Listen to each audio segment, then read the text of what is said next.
अस्सलाम वालेकुम वरहमतुल्लाहि वबरकातुहू। उम्मीद और दुआ है कि आप और आपके घर वाले सभी खैरियत से होंगे। तो सूरत हाल कुछ इस तरह से है कि यार गर्मी में जो महीने चल रहे हैं बहुत टफ चल रहे हैं और इसमें एपिसोड प्रोड्यूस करना इतना आसान नहीं है, वो भी वीकली, क्योंकि जो रूम है इसका, जो स्टूडियो है मेरा, इसका एनवायरनमेंट कुछ इस तरह से है कि यहाँ पे एक तो ना तो कोई क्रॉस वेंटिलेशन का कोई सोर्स है और ना ही इसमें फ़िलहाल कोई एसी लगा है कि जो मैं सर्वाइव कर सकूं और एपिसोड्स प्रोड्यूस कर सकूं। So I think it would be better to produce at least 2 videos in a month कि जिनकी जो लेंथ है, जो ड्यूरेशन है, वो इतनी हो कि सुनने में भी मज़ा आए और देर तक कहानियाँ चलती रहे। Anyhow, getting back to the point, जो कि है हमारी आज की जिन स्टोरीज़ हमारे पास, जो आज हमारी पहली जिन स्टोरीज़ है, आज की पहली स्टोरी है हमारे पास ईमान शेख ने हमें भेजी है। ये उन स्टूडेंट्स से रिलेट करती है कहानी कि जो रात को देर तक पढ़ाई करते हैं और उसमें इतने मगन हो जाते हैं कि आसपास की उन्हें कोई होश ही नहीं रहती। मगर फिर उन्हीं स्टूडेंट्स के साथ काफ़ी कम चांस होता है, मगर कुछ स्टूडेंट्स के साथ कुछ इस तरह के वाक़यात पेश आते हैं जो काफ़ी नाकाबिले यकीन होते हैं और काफ़ी पैरानॉर्मल भी होते हैं। तो आइए जानते हैं इनकी कहानी। मामूल के मुताबिक मैं देर रात तक अपने कमरे में पढ़ाई कर रही थी। तकरीबन 2 बज रहे थे रात के। मुझे महसूस हुआ जैसे दरवाजे में कोई है, मगर कानों में मेरे हेडफोन्स लगे हुए थे, इसलिए ज़्यादा ध्यान नहीं दे पाई। मैंने मुड़ के देखा तो मेरे अब्बा कमरे के दरवाजे के पास खामोश खड़े मुझे देख रहे थे। मैं हैंड्स फ्री उतार कर उन्हें पूछने लगी थी कि जी अब्बा जान, तो उतनी देर में वो चले गए। खैर, मैंने वापस हैंड्स फ्री लगाए और गाने सुनने लगी। दोबारा पढ़ाई में मसरूफ़ थी कि थोड़ी देर बाद मेरी बहन मेरे कमरे का वॉशरूम इस्तेमाल करने आई। मेरे लिए ये ताज्जुब की बात थी, क्योंकि उसके अपने कमरे में वॉशरूम मौजूद है, तो मेरे कमरे में क्यों आई। खैर, मैंने उसे कुछ कहा नहीं और वापस वो अपने कमरे में चली गई। उसके थोड़ी देर बाद मेरी छोटी बहन मेरे पास कमरे में दाखिल हुई और मेरे करीब आकर मुझसे पूछती है कि कितना रह गया। तो मैंने उसे जवाब दिया कि बस थोड़ा ही रह गया है। लिहाजा वो ये बात सुनकर वापस चली गई और मैं दोबारा अपनी पढ़ाई में मगन हो गई। तकरीबन 4 बजे मैं सोने के लिए लेट गई। सुबह जब मेरी आँख खुली तो मैंने अपनी दोनों बहनों से पूछा कि रात को तुम दोनों मेरे कमरे के चक्कर क्यों लगा रही थी। तो दोनों ने जवाब दिया कि ऐसा तो कुछ भी नहीं हुआ, हम अपने कमरों में ही मौजूद थे। मैंने उन दोनों से कहा कि तुम मुझे डराने की कोशिश कर रही हो, मैं जानती हूँ ये बात, और ये कहकर मैंने बात रफ़ा दफ़ा कर दी। शाम को जब पापा घर वापस आए तो मैंने उनसे पूछा कि रात को आप मेरे कमरे में आए थे और बगैर कुछ कहे वापस चले गए। उनका जवाब सुनकर मैं दंग रह गई। कहने लगे, रात को घर आकर मैं तो जल्दी सो गया था, लिहाजा मैं कैसे आऊँगा तुम्हारे कमरे की तरफ। ये बात मैंने किसी को बताई तो नहीं कि कहीं मेरी बहनें सुनकर डर ना जाएं। मगर सवाल यह है कि आखिर वो क्या था जो मुझे एक बार नहीं बल्कि 3 बार नज़र आया, वो भी मेरे घर वालों की सूरत में।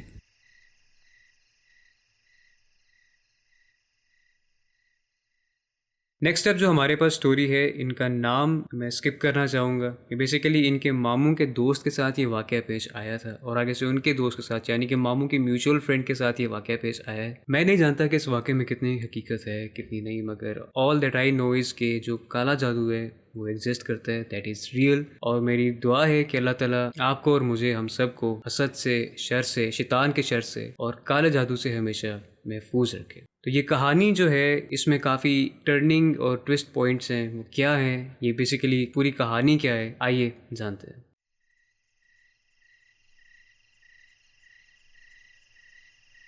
ये वाक़या मेरे मामू के दोस्त के साथ पेश आया है और आगे से उनके दोस्त के साथ। आज से 8-9 साल पहले की बात है, जब मेरे मामू के दोस्त अपने दोस्त की इयादत करने उनके यहाँ गए थे। दोस्त बीमार थे और घर में अकेले रिहाइश पजीर थे। मामू के दोस्त उनके यहाँ पहुँचे, उनसे उनकी तबीयत का हाल मालूम किया और पूछा कि तुम अकेले हो, मैं तुम्हारे लिए कुछ खाने को बना दूँ। जवाब देकर वो दोस्त कहने लगे, मेरे लिए 2 पराठे बना दो। मामू के दोस्त किचन में गए। वहाँ जाकर मन ही मन में सोचने लगे कि बीमार है, आखिर कितना खा लेगा, लिहाजा 1 रोटी काफ़ी होगी। इस दौरान उनको पीछे करीब से ही आवाज़ आती है कि मैं 20 रोटियां खाऊंगा। ताज्जुब में मुब्तला मामू के दोस्त परेशान हो गए कि वो मन में चल रहे सवाल का अचानक जवाब इस तरह कैसे हासिल कर सकते हैं। पीछे मुड़कर देखा तो वो दोस्त जिसकी अयादत के लिए हाजिर हुए थे, वो उनके पीछे ही खड़ा था। गैर मामूली और खौफनाक हालत में उन्हें देख रहा था। दोस्त की हालत देखकर उन्हें अंदाज़ा हो गया कि मामला उनके बस से बाहर है और उनका वहाँ से निकल जाना मुनासिब है। वो जो वहाँ से निकले, उनका दोस्त भी उन्हीं के पीछे भागते हुए पीछा कर रहा था। बहरहाल मामू के दोस्त वहाँ से सलामत बच निकले। सुबह को जब वापस उनके यहाँ गए तो देखते हैं कि उनका दोस्त घर के पास ही खाली जगह में बेजान पड़ा है।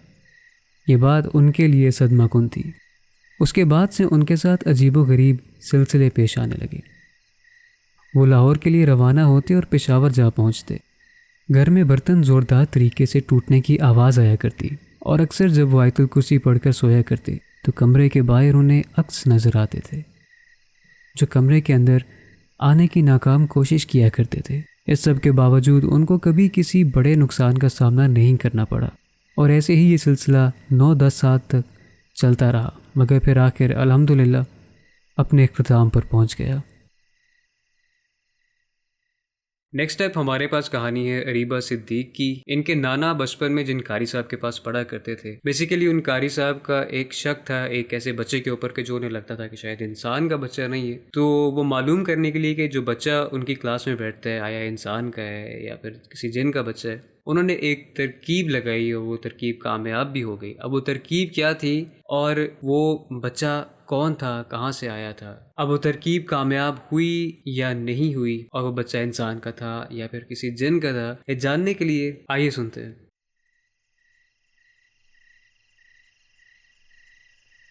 ये वाक़या मेरे नाना जान से वाबस्ता है, जब उनकी उम्र महज 9 या 10 साल की थी।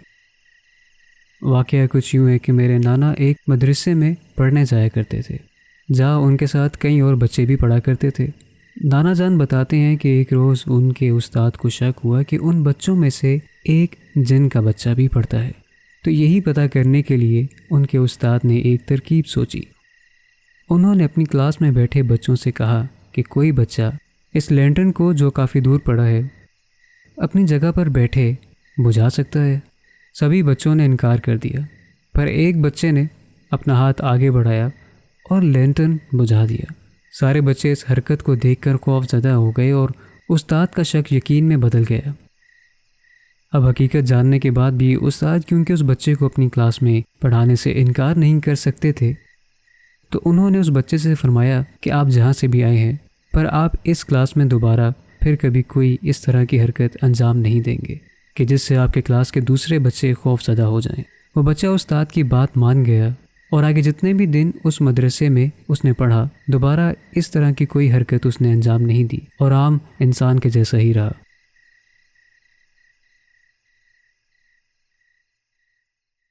ये कहानी एक यूनिवर्सिटी में मौजूद एक ऐसी बिल्डिंग की थी कि जो एक ज़माने में उन्होंने अबैंडन कर दी थी, मगर फिर उसके बाद क्या हुआ कि उस बिल्डिंग में कुछ ऐसी मखलूक आ बसी, वहाँ के स्टूडेंट्स ने भी इनकाउंटर किए है, बल्कि ऐसे ऐसे वाक़यात वहाँ पे इतनी एक्टिविटीज़ पेश आई हैं कि जो काफ़ी दिल दहला देने वाली हैं। वो क्या सिलसिले हैं, वो क्या वाक़यात हैं, जानते हैं।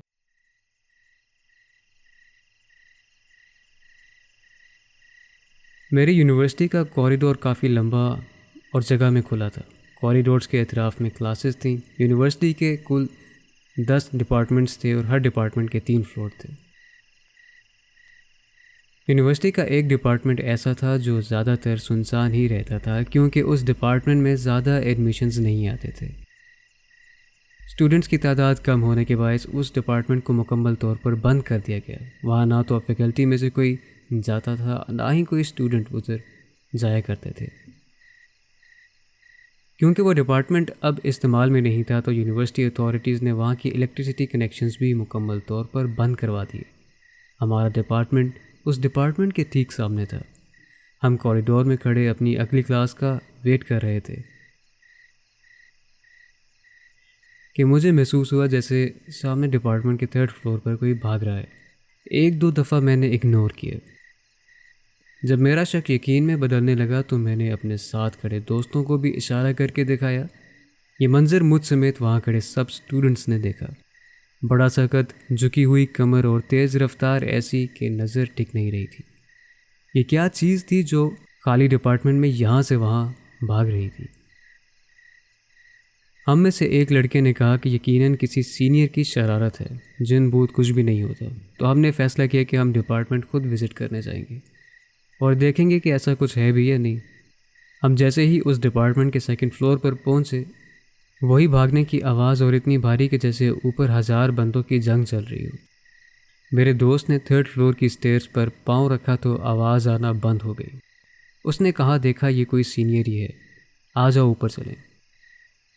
जब ऊपर पहुंचे तो हमने देखा कि कॉरिडोर के एक कोने पर हम और दूसरे कोने पर एक बुज़ुर्ग जिनकी कमर झुकी हुई थी, बाल कद से भी लंबे और कद भी इतना लंबा था कि छत को छू रहा था।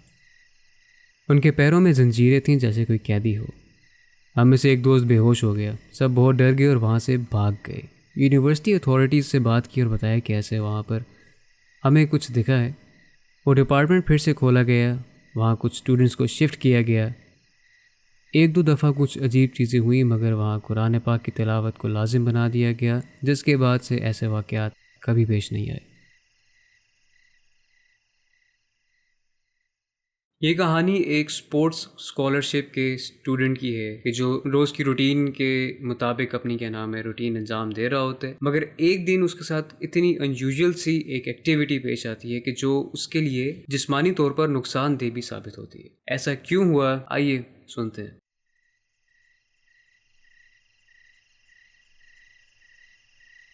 ये वाक़या मेरे और मेरे बैच मेंबर्स के साथ पेश आया। एक नहीं बहुत दफ़ा ऐसी चीज़ें हुई, मगर हमें कभी समझ ही नहीं आया कि आखिर माजरा क्या है। हमारी ट्रेनिंग सुबह 4 बजे से शुरू हो जाती थी, जिसमें सबसे पहले रनिंग टास्क कंप्लीट करना शामिल थे। जो स्टूडेंट्स रनिंग टारगेट्स कंप्लीट नहीं करते थे, उनको नेक्स्ट फेज़ में जाना अलाउड नहीं होता था।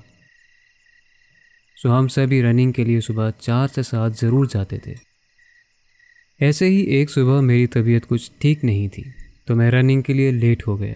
मेरे बैच मेंबर्स रूट में काफ़ी आगे निकल चुके थे। सुबह के अंधेरे में मैं अकेला ही रूट पर भाग रहा था। भागते हुए 10 मिनट ही हुए होंगे कि मुझे लगा जैसे मेरे ऊपर कोई भारी सी चीज़ किसी ने फेंक दी है। मुझसे भागा नहीं जा रहा था। मुझे लगा मेरी तबीयत की ख़राबी के बायस शायद ऐसे हो रहा है। सो मैं रुक गया और पानी पीने लगा। हमें रनिंग करते इतना वक्त हो गया था कि अब पसीना आसानी से नहीं आता था। स्टेमिना बिल्ड हो चुका था, मगर उस लम्हे चंद ही सेकंड्स में खड़े खड़े मुझे इतनी गर्मी लगी कि मैं पसीने से भर गया। ये घबराहट मामूली नहीं थी, ना ऐसा कभी मेरे साथ पहले कभी हुआ था। मैंने अपने कोच को एप्लीकेशन दी और अपनी हालत बताई कि आज वो मुझे रनिंग टारगेट की छूट दे दें। एप्लीकेशन मंजूर हो गई तो मैं जिम चला गया, जो रनिंग के बाद हमारा फेज़ होता था। मेरे साथ वहाँ करीब 10 से 12 लड़के और भी थे जो सब अपनी गेम्स में बिज़ी थे। कोच भी सबको ट्रेनिंग देने में मसरूफ़ थे, बारी बारी सबके पास जाकर ट्रेन कर रहे थे। जब वो मेरे पास आए और मेरे कंधे पर हाथ रखा तो मेरी चीख निकल गई। इस कदर दर्द कि मैं बयान नहीं कर सकता। कोच ने पूछा कि आखिर बात क्या है, तो इतने में मेरी शर्ट से खून निकलने लगा। मेरी हालत बेहाल हो गई। शर्ट उतरी तो देखा कि 2 पैरों के निशान, जिनके नाखून से मेरे कंधों पर जैसे कट्स लग गए हों। तकलीफ़ इतनी कि मैं बच्चों की तरह रोया। ये निशान उसी वक्त पड़े होंगे जब रनिंग ट्रैक पर मुझे वज़न महसूस हुआ, मगर बज़ाहिर तो वहाँ मेरे अलावा और कोई नहीं था। वो ज़ख्म भरने में काफ़ी अरसा लगा। आज भी वो निशान मेरे जिस्म पर मौजूद हैं। सिर्फ यही नहीं, यूनिवर्सिटी में मौजूद और भी स्टूडेंट्स थे जिन्होंने एक छोटे बच्चे का अक्स देखा जिसके पाँव उल्टे थे।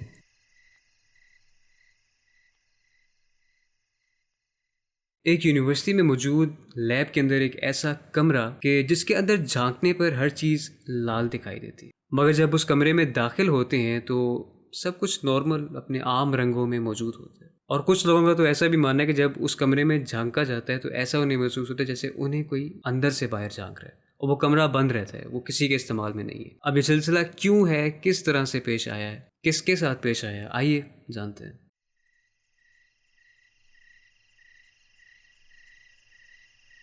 मेरी यूनिवर्सिटी शहर से काफ़ी दूर बनी हुई है।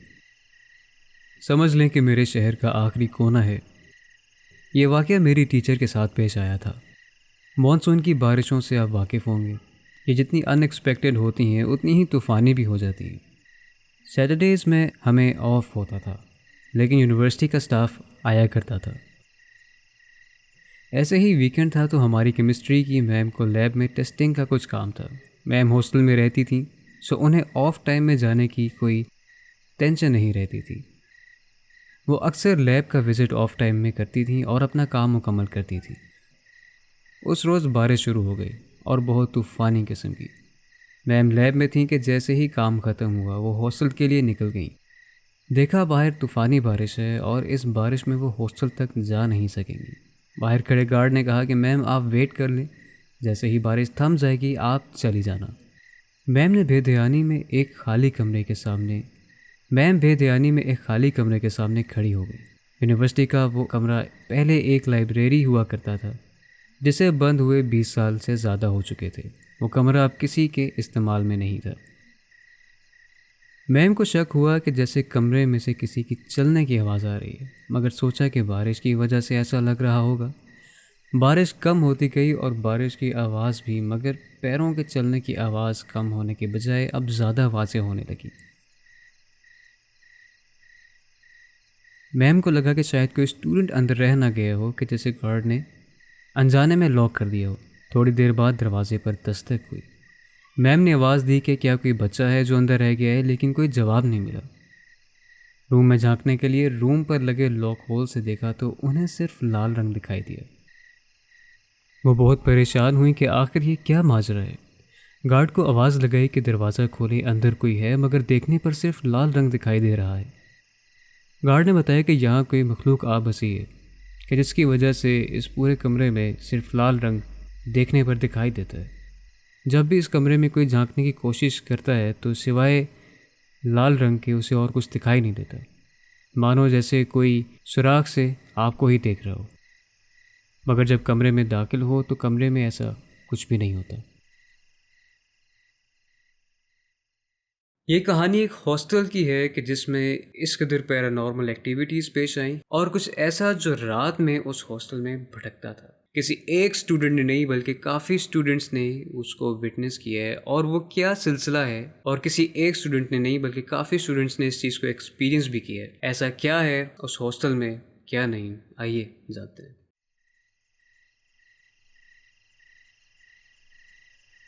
मैंने अपनी ग्रेजुएशन के लिए जब यूनिवर्सिटी में अप्लाई किया तब यूनिवर्सिटी को शुरू हुए कुछ ही अर्सा हुआ था।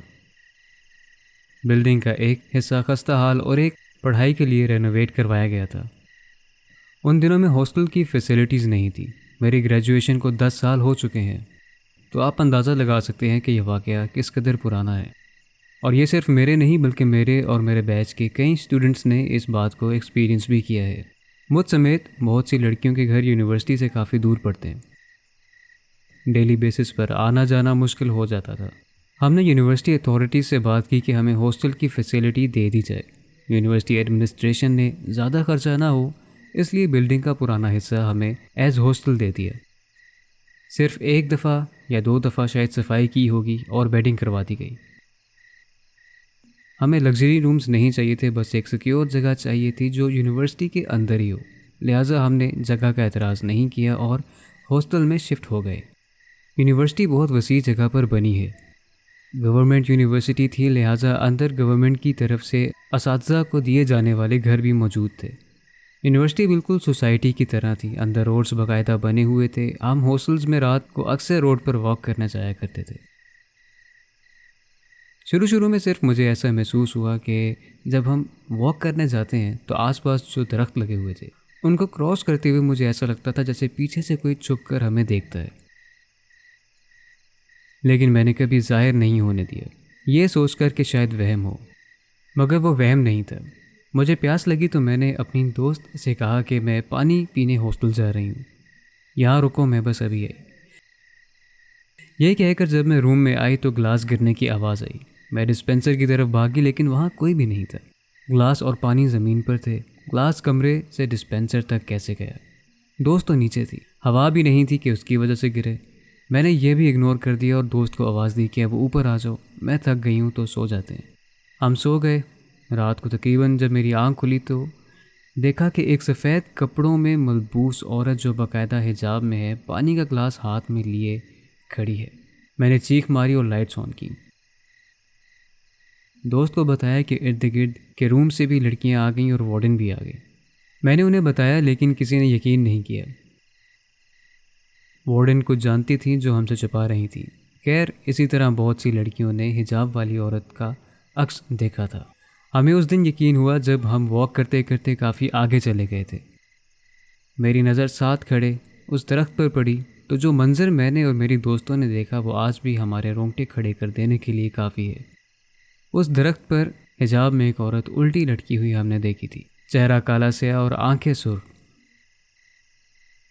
हमने ऊंची आवाज़ में अल्लाह का कलाम पढ़ना शुरू कर दिया और वहाँ से हम निकल गए। सुबह होते ही हमने यूनिवर्सिटी अथॉरिटी को इस वाक़े के मुतालिक इन्फॉर्म किया। वार्डन को बुलवाया गया, तब उन्होंने बताया कि यहाँ एक क्रिश्चियन रहती थी। यूनिवर्सिटी बनने से पहले ये एक ट्रेनिंग हाउस था जो आग लगने से बंद हो गया था। आग बुझने के बाद सारा स्टाफ मिल गया था सिवाय एक सिस्टर के। बहुत ढूंढने पर भी उनका पता नहीं चल सका। ये अक्स शायद उन्हीं का है। हिजाब में मलबूस औरत शायद वो भी हो सकती है। ये मामलात पता चलने पर यूनिवर्सिटी की वो खस्ता बिल्डिंग गिरा दी गई, वहाँ सफाई हुई और नई इमारत बनाई गई। हॉस्टल खोलने से पहले वहाँ पढ़ाई करवाई गई थी। उसके बाद से दोबारा कभी किसी को किसी किस्म का वाक़े का सामना नहीं करना पड़ा।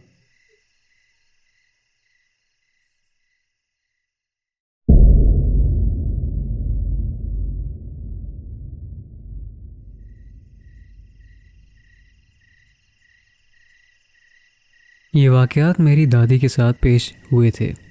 उन्होंने बताया था कि एक रात जब वो अपने छत पर सो रही थी तो तकरीबन 2:30 बजे उनको पायल की आवाज़ आई और उन्हें ऐसा महसूस हुआ कि कोई शख्स उनके सामने घूम रहा है। उन्होंने अपनी आंखें खोली तो एक औरत काला लिबास पहने उनके सामने खड़ी थी। रात का वक्त था तो अंधेरे में उसका चेहरा तो नहीं दिखाई दिया मगर उसकी पायल बहुत चमक रही थी। मेरी दादी ने सोचा कि उनका वहम हो सकता है और उन्होंने फिर आंखें बंद कर ली। उनको फिर महसूस हुआ कि कोई घूम रहा है उनके सामने। उन्होंने फिर आंख खोली तो वो मखलूक वैसे की वैसे सामने खड़ी थी। इस बार मेरी दादी ने उस मखलूक से पूछा कि तुम हो कौन और रात के इस वक्त मेरे घर की छत पे क्या कर रही हो और कहाँ से आई हो। आगे से कुछ जवाब नहीं मिला। अब तक मेरी दादी को मालूम हो चुका था कि ये कोई इंसान नहीं हो सकता। उन्होंने उसी पहर आयतुल कुर्सी पढ़ना शुरू की। उसी वक्त वो मखलूक मुड़कर इतनी तेज़ी से भागी कि जैसे वो दरवाजे तक पहुंची वो गायब हो गई थी। पर उसके गायब होने से पहले उसकी पायल ज़मीन पे ही गिर गई। मेरी दादी ने उस पायल को उठा के अपने लॉकर में रख दिया। सुबह होते ही मेरी दादी इस सिलसिले को भूल चुकी थी। थोड़े दिन बाद उनको याद आया कि मेरे साथ इस तरह एक वाक़या पेश आया था और वो अपने लॉकर के पास भागी उस पायल को देखने के लिए। और उन्होंने देखा कि वो पायल वहाँ पर थी ही नहीं, जबकि इस सिलसिले को कुछ ही दिन हुए थे और उनके लॉकर की चाबी सिर्फ उन्हीं के पास रहती थी। तो फिर आखिर बंद लॉकर में से वो पायल कहाँ गायब हो सकती है?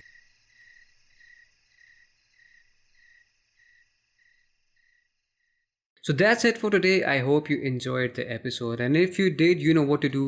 Like, subscribe and tap the bell notification because you never know what's coming. मिलते हैं अगले एपिसोड में, तब तक के लिए फ़ी अमान अल्लाह।